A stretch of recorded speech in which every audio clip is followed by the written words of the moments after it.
Okay, so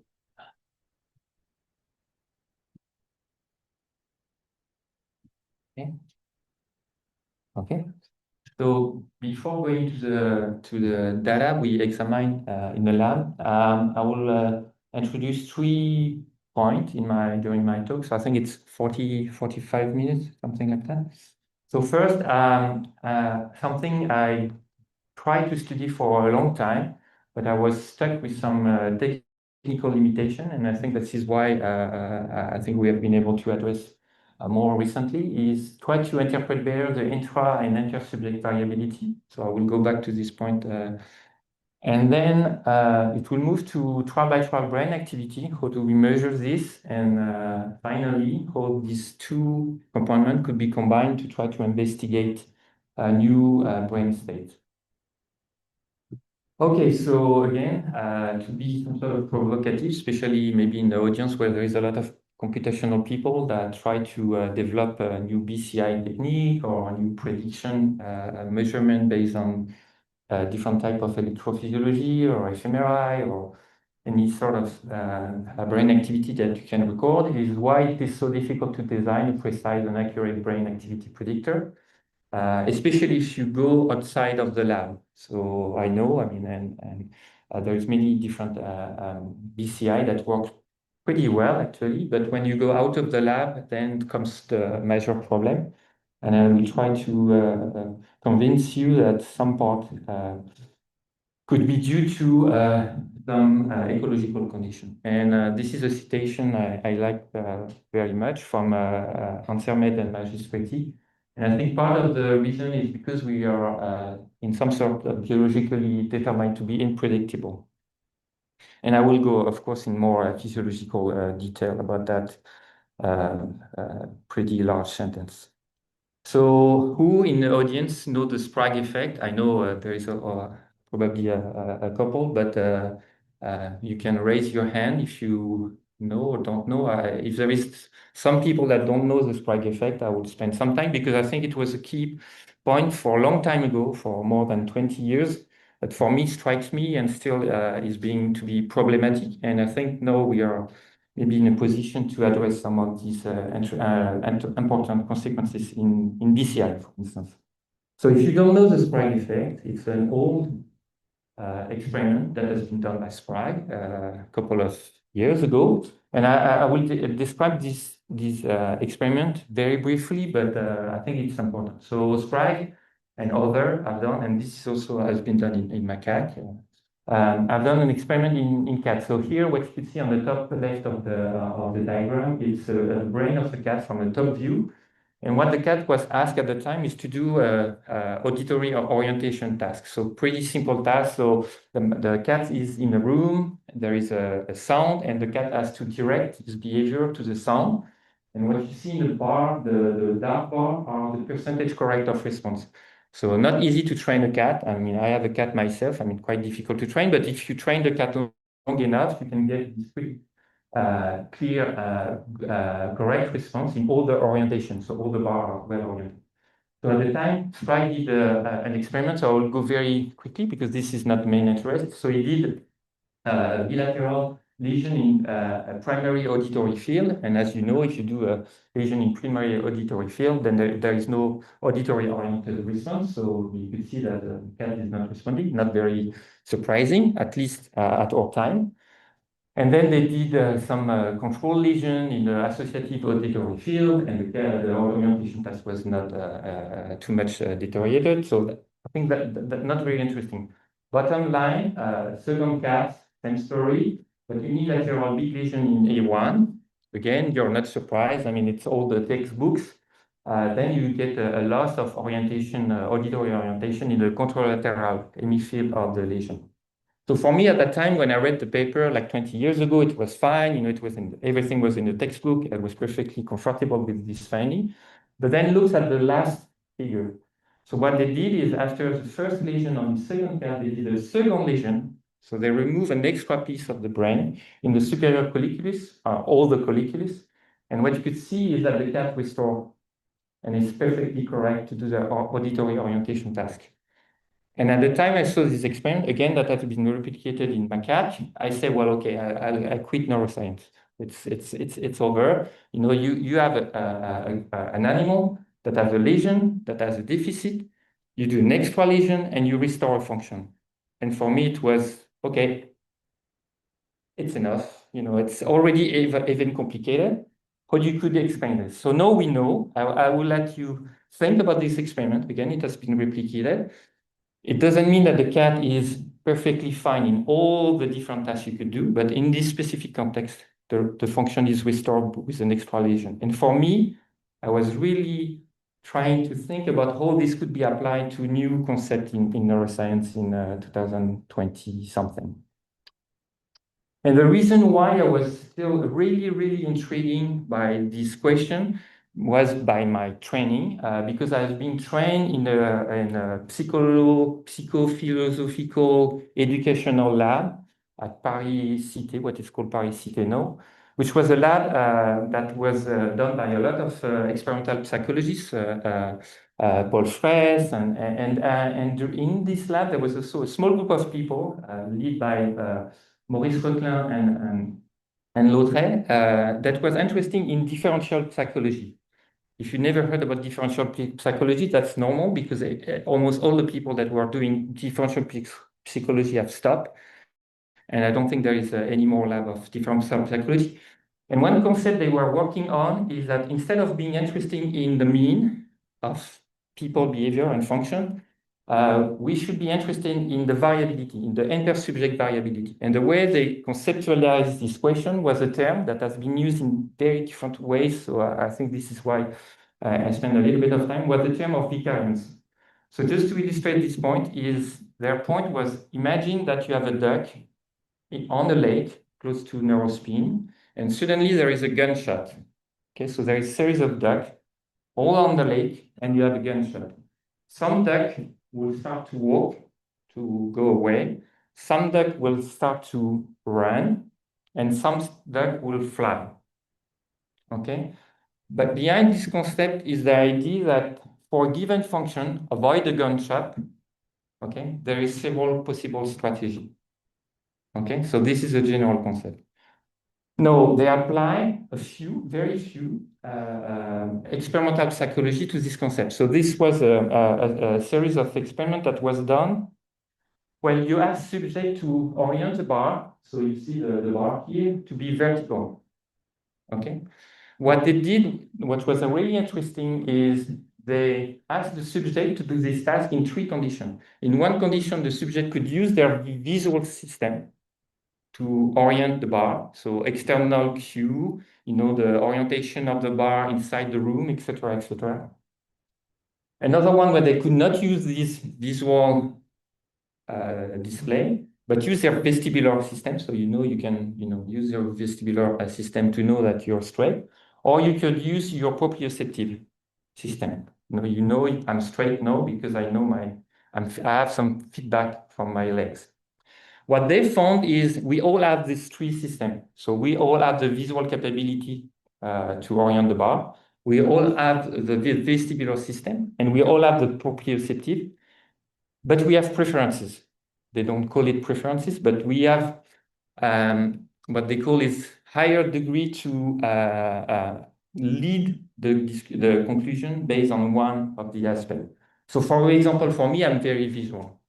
Okay. Of course, I could use my vestibular system. So if you remove the visual system, I could orient the bar. But my first rank on strategy will be to use my vestibular system. Okay. Same thing. I could, if you remove my visual system and my vestibular, you disturb my vestibular system, I could still use my proprioception. Okay. What it means is inside us, we have all these three strategies that we could use, but they are not ranked in the same way. So some people may have their propriosystem first, vestibular second, and visual, and vice versa. You can have all the combination. What it means is that for a given response on each subject, you could use one strategy or the other, which means that when you record the response of one subject right now, is the bar vertical or not, you have to account that the brain may use three different strategies, three different paths.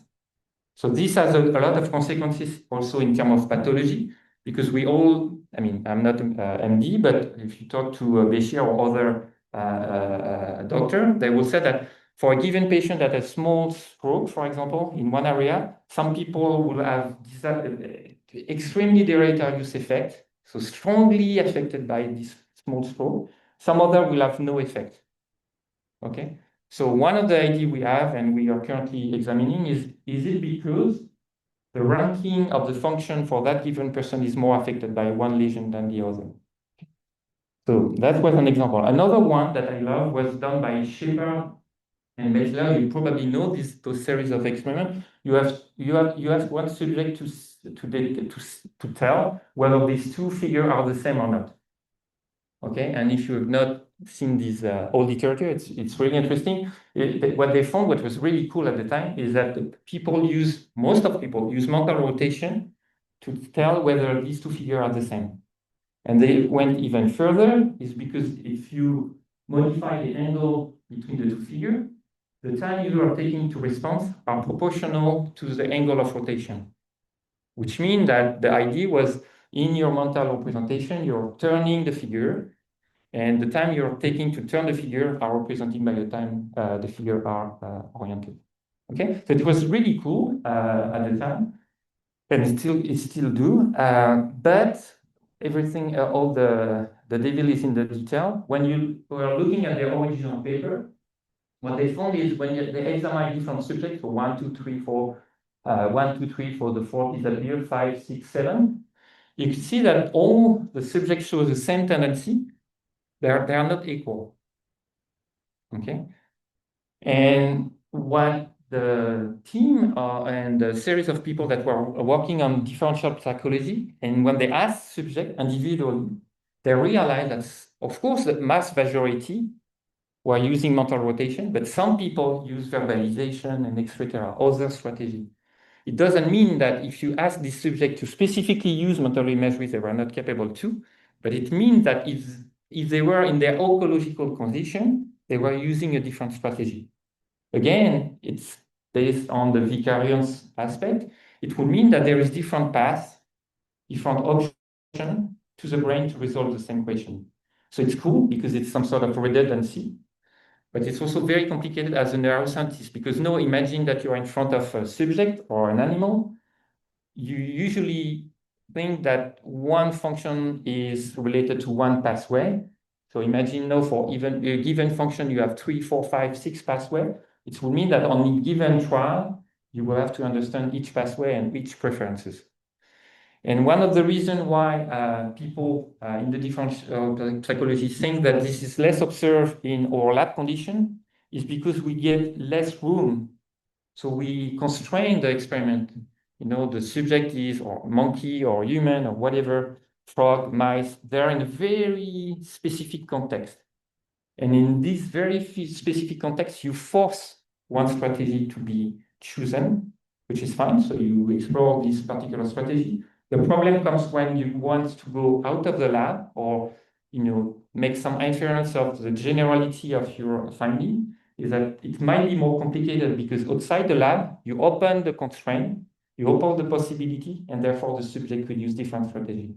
And I will try to demonstrate. So use some info on that.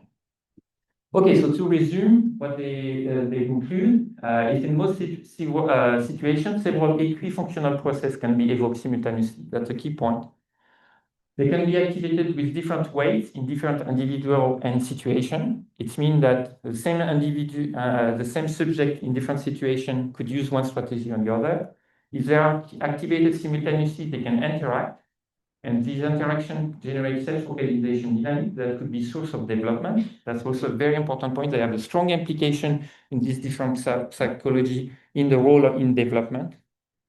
And this dynamic can take different form in different individuals and therefore give rise to different paths. Okay, so this was my training, and far from, how do you study this actually?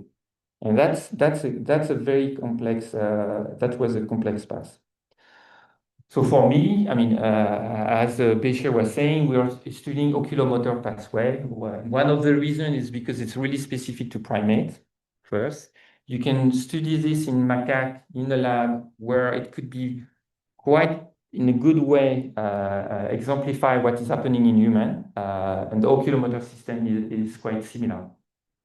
Now the question is, how do you study these different possible paths to get the same function? And now I will switch to something more methodology. And for me, this was a game changer to be able to try, to answer some of these questions. So in the first part, second part of my talk, I will talk about ultrasound imaging. So you may have heard about it. If you don't, that's not, in a sense, technically, that's not such a complicated technique. So what you have is you have a transducer. You put an electric pulse in this transducer. This will evoke a sound pulse that will be reflecting a surface of the material you are measuring the ultrasound. This echo will be recorded back by the transducer and change in electrical signal, and you can transform this electrical signal to an image. That's the basic concept of ultrasound. Okay.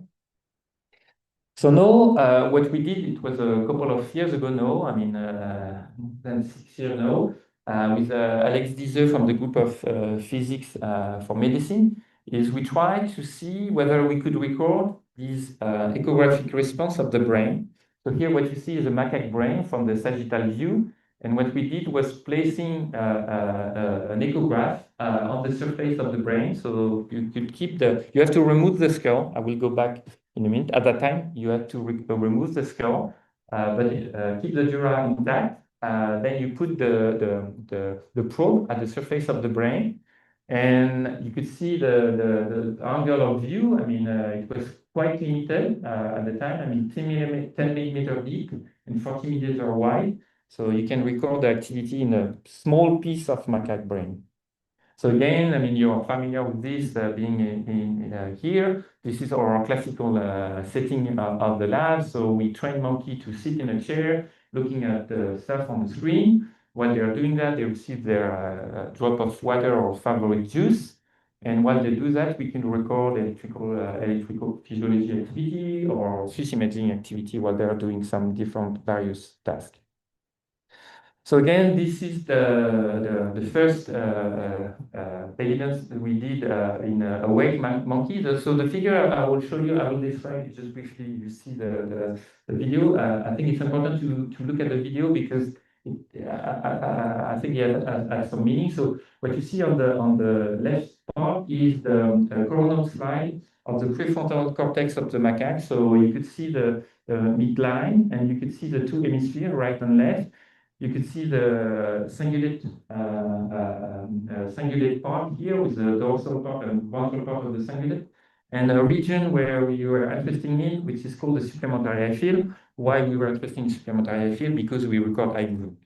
Okay, and it's a region caudal to the pre-SMA and medial to the pre-SMA that is known to be involved in the eye movement.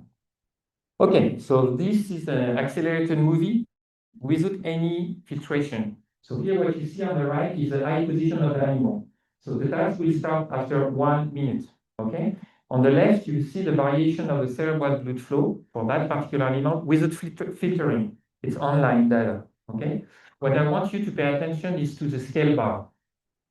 Okay, so you see the animal start the task, and you see the red dot, the red spot here on the region of the SEF. And what was really important for me at the time is, of course, it's beautiful. You can see this online activity in a very small part of the brain, but you have variation of 50%, which means that the signal to noise ratio is extremely high. Okay, so it's not be provocative here in the world of fMRI place. If you get lucky in your fMRI experiment and you do very nice manipulation, some people may contradict me, but if you get more than 5% of variation, it's quite challenging. Okay, so here, without any special filtering, we went up to 50%. Again, it's some constraint. The monkey has the skull removed, and it's a small probe, and we are looking at a small piece of the brain. But that's the beginning of the story. 50% of change of cerebral blood flow which means that no, I was already thinking that, well, if it's 50% of variation, maybe no, I will be able to record changes in activity on a trial by trial basis because I have enough signal to noise ratio.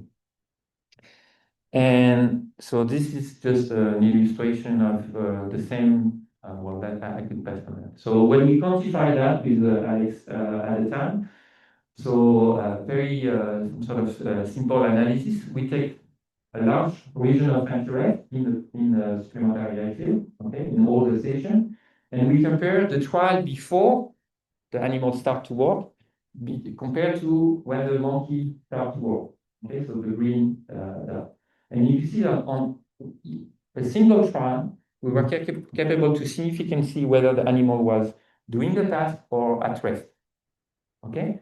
When we push a little bit further, we say, okay, well, let's pick only one pixel, which is about, at the time was about 100 micron by 400 micron. Well, still, it was enough to conclude that the animal was, waiting for the task or doing the task when we queue the information. So for me, it was a game change because, again, on a given trial, we were capable to have a signal to noise sufficiently high to determine what the monkey was doing. Okay, so I'm going fast because I want to go to the last part, but it was the second point that was really interesting for us is, as I described before, it's a small probe. It's a small echographic probe. So immediately, actually, we started almost at the same time. I thought that we could use this system to record simultaneously the variation of blood flow and electrophysiology. Because at the time, I was not doing imaging. I was simply, as these two guys here, putting electrode in the brain somewhere, hearing for something, and wait for a neuron to be able to discharge and record this neuronal activity. Okay, so what we did with Julien Claron was to construct, so now in one figure it seems quite simple, but it took us sometimes, I would say, to combine the probe. So you can see the white part here is the echographic probe, and the middle here is a microelectrode. So basically, we did 10 years after what Nikos Logothetis was doing is with fMRI, is trying to record simultaneously in awake animal electrophysiology by recording neuron and record more at a mesoscale this variation of cerebral blood flow on the same. So there was another thing that was cool is here, so this is the recording of the more in bay mode. Here you can see that while the electrode is going down in the brain of the animal. So usually when electrophysiologists told you that I'm in the third layer, at least in a awake monkey, I'm in a third layer or fourth layer of SEF. No, yeah, well, we measure, when we enter in the brain, how long it took to get to this region. Maybe there is some specific pattern of discharge and so forth. To be completely honest, I could not tell you, yes, I will give you my my left arm or my right arm. We are in the fourth layer of SEF in the awake monkey. Because we don't really know, we drop an electron. Here, what you are able to see when you do it simultaneously is to localize precisely at 100 micron the region where you are recording those type of neurons. So that for electrophysiologists, for cognitive people, that mean, you could say, well, yes, it's cool. It's cool. You can know where your electrode is, but for us, it's a big deal because we usually don't know at the time where we are, or we have to do, after the experiment, to sacrifice the animal and look where the penetration were and so forth. Okay, so what we did at the time, again, boring task, simple oculomotor task. So in that case, the monkey has to fixate, and then he has to do a saccade. It was a saccade toward the display if the bar was vertical, and if he has to do a saccade to the opposite direction if the bar was horizontal. The reason why you choose this task is quite simple, is because you can change the ratio. So if the ratio is, 1, it means that the monkey is guessing. And then you can play with all the different manipulation. So you can make the task very easy or very difficult. Okay, So this is again, I'm moving forward, but this is just to show you that what we have done in the time in prefrontal cortex and in collaboration with Serge Picot at Institute of Vision in the visual cortex was to record in red the variation of CBV, cerebral blood flow, and spiking activity of a given neuron recorded in the same location. So not surprisingly, I mean, what you see is that spiking are faster than CBV. I mean, it's a function of cerebral blood flow. But what we also, well, okay. And similarly, one thing that was really important also that is known by people from fMRI, not always applied in all the fMRI paper, is that what is called the HRF function, so endogenic response function, vary from region to region. So the frontal region does not deduce, so the red curve in visual cortex is not the same as in prefrontal cortex. It could vary with age, so it's not the same response for a young animal than for the old animal, but it is also different from different region, which means that if you have a common HRF response and you convolve your signal with the same HRF function, you will have different response depending on the region of interest. Again, it's known. I mean, there is paper that describing this in fMRI. It's not always applied, and for us, it was strong differences. And actually, we could lose effect or discover effect depending on if you use one HRF with the other. So this is exactly what we did at the time. So you take a spike train, I'm sure you're familiar with this type of analysis here, and you convolve the spike train with two HRF response of the two regions, and then you predict or you compare the predicted activation on each pixel compared to what you observe, and then you could see that we got pixel responding to spike that could predict the variation of hemodynamic responses. So now you could say, well, okay, so I remember the paper and I did. I mean, is I would say not a friend, but a good colleague of Nikos Logothetis' paper showing that, fMRI is more linked to LFPs and spiking. Why do you see some relationship with spike while Nikos, that is a great, great scientist, is seeing some relationship with LFP? Well, actually, we think he's right. I mean, nothing to do with his data. I think that's perfectly fine. I think it has to do with the resolution he was using with fMRI. To actually see some relationship with spike, you have to go down to the resolution of less than 2 millimeters. So if you have above this limit, you will see relationship with LFP. If you go below this, you will see relationship with spikes. Okay, and this is the reason why we think we saw some relationship with spike. There is other thing that I may discuss with Davide later on. So you have a specialist here. So I think that more on the variation of neurovascular coupling. Okay, so what next? So this was the figure in 2019 on the left. Now we are working on super resolution ultrasound imaging. This is what you see on the same animal on the right. So there is some constraint, obviously, and I may be very happy to discuss about that if you have a question or later on during the day. But we can really go down to a very small, much smaller scale. There is other interest. If you use some contrastation, you can also dissociate what is due to the venous system to the arterial. So if you have really a specific question on the contribution of each, yeah. But again, I mean, Davide here is a specialist. So as far as I'm concerned, we are looking at the variation of neurovascular coupling during cognitive fatigue. So we are seeing a change, and I may, if you have time, or if you have question, I have slide on that specific question. So the neurovascular coupling is changing, especially in primate prefrontal cortex, while the monkey is making long effort. And I think that's probably the case in human too. Okay, so now coming to because some of you may have come not for my name, but for the title.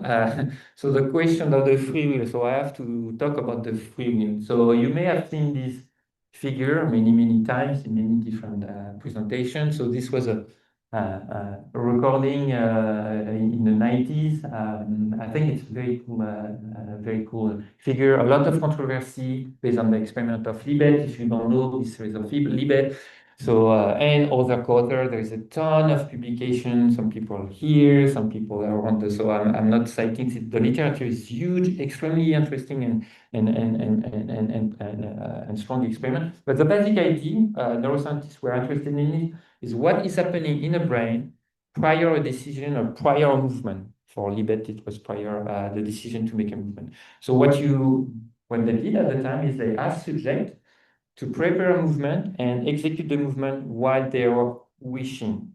And this point is important. While they were doing this, they were recording ERP, event-related potential, or EEG aligned to specific event. The event in that case is I move my arm. So, okay, so for this particular movement, when you wish, move your right arm. Okay? And what you see here is what has been called the Behrenshoff potential. So it's a potential that has been recorded in mostly prefrontal, medial prefrontal region, coming from medial prefrontal region. And as you can see that almost like 600 milliseconds prior to the execution of the movement, you can see that the electrical activity in those regions is increasing. Okay? So there was a lot of controversy in those experiments. I'm going very fast, but the point was people that was more in the discussion of the free decision aspect was that those subjects were not in a very free condition of doing what they wanted to do. So they were in the context of the lab and they have to respond at some point. So they could not stay for 3 hours and say, well, no, I'm not doing any movement. So they will have to produce. So they were in a condition where they were prepared to prepare an action. Okay. And it was always being a very difficult point. I mean, Mark Callet and Stanislas. I mean, here, I mean, many different people have been questioning this point. Is how do you address this very fundamental question? How do you measure the activity of a subject that has no specific instruction to perform the response at a given time? And the context of course is really dependent. I mean, if you let the subject to do whatever it is doing in fMRI, at some point it's really tempting to say, okay, well, I will give you a cue, and after this cue, you can respond anytime you want.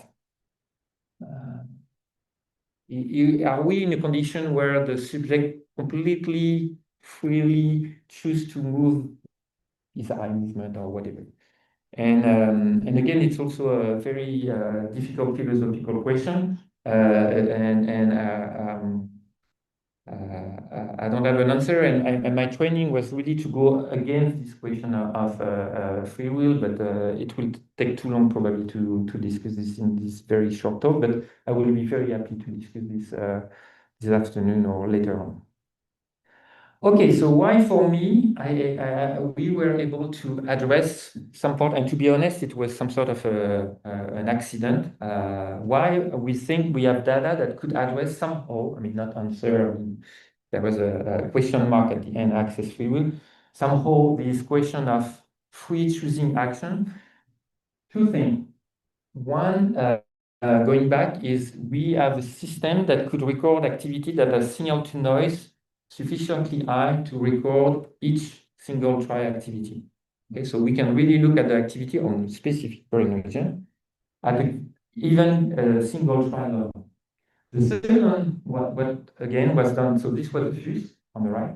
The second was the accident that did happen, I mean, not an accident, but a regular basis in the lab is when you ask a monkey, so for example, he's doing a baseline, you have seen, you present the task, so he's doing the task. And if you have been in an electrophysiological lab of monkeys, they do most of the time 100 or 1,000 of trials. Okay, but sometimes, and of course it's unpredictable, they stop to work. Go to the lab. You know, I'm sure it's the same for mice, but for monkeys, it's a long session. So most of the time, some session nothing happened. In some session, they start to work at some point. Nothing has changed, you know, you're still running the experiment. I mean, And then they stop to work, and at some point, again, you change nothing, they go back to work. Again, so you do not change anything in the task, you do not ask the monkey to do something specific, you just, it's just happened. Okay? So obviously it's difficult to construct an experiment on that because you have no control, right? I mean, you don't know when it's going to happen. So what we did actually is we reanalyzed data of many, many different sessions, and we analyzed this time while the monkey stopped to work and decide to go back to work without any instruction. Okay. If we were doing electrophysiology, single neuron, I would say, well, yes, but it will be too variable. The signal to noise will be too low. So there is a lot of variability, and on a given trial, it will be extremely difficult to conclude anything because there is a lot of variability on a trial-by-trial basis. Okay, so I think you get the task. So we record baseline. You have seen this in the first part of the talk. When the monkey changed from baseline to work, there was a strong 50% change of activity. Okay. Then he's doing trial, sometimes 10, sometimes 100, sometimes more close to 1,000. And then there will be a break. Okay. Then we'll let the break goes, and we will see what is happening. Well, I'm trying to be careful with words, but to voluntarily start the task. I mean, we can discuss and think about what this voluntary means. But at some point, the monkey will get back to work and do some trial, sometime 2, sometime 100, and then maybe some break or not at all and finish the session. Okay, so this is the first, so this is the location of the chamber again, because this is an invasive technique so far. So don't stop. Well, it will come maybe at some point. If you're interested, we can discuss about that. But for now, this is an invasive technique. So you have to drill a hole in the skull of the animal. And in that case, again, supplementary eye field. So the fMRI at the ICM is not as good as yours here. So you can see this, but it's still, we could localize where the supplementary radiation here. And the region of interest where we are doing electrophysiology. So we got 2 macaques. Again, we record many different sessions to get about, 48 poses. Again, you do not restrict the animal. So some days, there is no pose. So you do a lot of recording. If you're an anatomist, here are the stereotaxic coordinate of the center of the chamber. Okay, so here is what you get. So first, what we did as electrophysiologists is to look at 2 regions. So supplementary eye field on top and medial cingulates in the bottom. And we just simply plot the variation of cerebral blood flow in these 2 regions during 2 states, when the monkey is doing works or when he's making pose. Okay? So as you can see here, there was quite large variation when the monkey started to make some pose. Okay? So it was striking at the beginning when it's always after you realize that, when you start to pay attention to the variation of cerebral blood flow, we can see just by eye that we could predict why the monkey was, soon making some pose. So we were really looking at some drop in the CDV while before the monkey was making some pose. So at first we thought, well, there is something wrong in the system. So we saw the cerebral blood flow, and then the cerebral blood flow dropped. The monkey was still working, and then poof, he stopped working. So we repeat and we redo the analysis, but we saw some of this variation.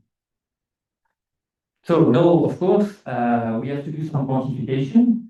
So what we did here, so the same 2 region, blue SEF, orange medial cingulate cortex, is looking at the raw data. So the raw data of variation of cerebral blood flow aligned on 0, end of pose. What we mean by end of pose is when the monkey is effectively doing the task. Okay? So again, our marker is always the behavior because that's the only thing we can be sure and be certain. Okay? So 0 is, okay, he's working because he's doing the task. Prior to that, he's not doing the task. Okay? What we saw, so the 2 graphs on the right is changes in cerebral blood flow according to 2 conditions. The first one is task onset. So you remember the monkey is in baseline, okay? And then we present a cue. Okay, so when we do this, you remember there was a strong change in cerebral blood flow of 50%. When we eat this plot here, it's small scale, but we see that the change in cerebral blood flow is following the cue, which makes sense, right? The monkey is in baseline. He has to wait to know what to do. So the cue of the start of the task is on the screen, and then he's starting to do the task, and then there is a change in cerebral blood flow. Okay?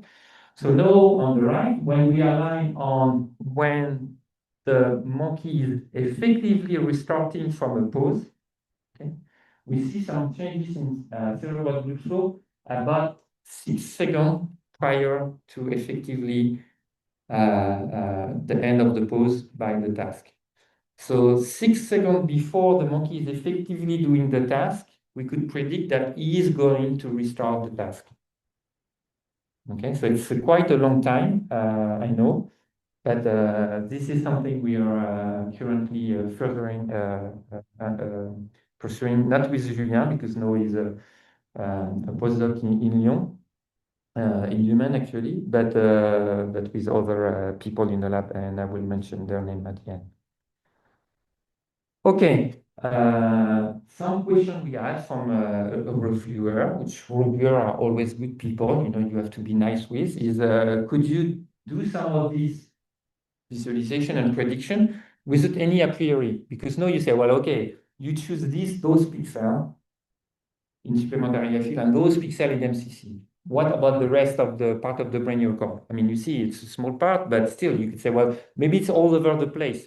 You select this region of interest, but maybe it's a general activity of cerebral blood flow. And if you record, cerebral blood flow in the nose or it could be all over the place in your slides. So this is not my work, but it's in the paper. It's a work from Béatrice Berton, which did some. She told me this is a simple modeling. I think it is to some extent. But what she did in this work is she took all the different type of snapshot of the task, and we labeled all the different snapshots with two. Let's forget about baseline for now. With two labels: work label 0 or pause label 1. Okay. So because of the behavior, we know when the monkey is at work because he's doing the task, and we know when the monkey is doing a pause because he's not doing the task. Okay. So now let's take some. So we eliminate 20 seconds prior to the beginning of the pause and prior to the end of the pause. Because you can always say, well, you say work, but maybe it's already pause. Maybe you say pause, but it's already work. So we specifically label work and pause at the time where we are sure of the brain state. Okay, so at least we assume 20 seconds before the pause and 20 seconds after the pause, we don't know. We know is that 20 seconds before the pause is currently working, so we label 0. And when it's in pause for sufficiently long time, we say, well, it's pause because it has been in pause for more than 20 seconds. Okay?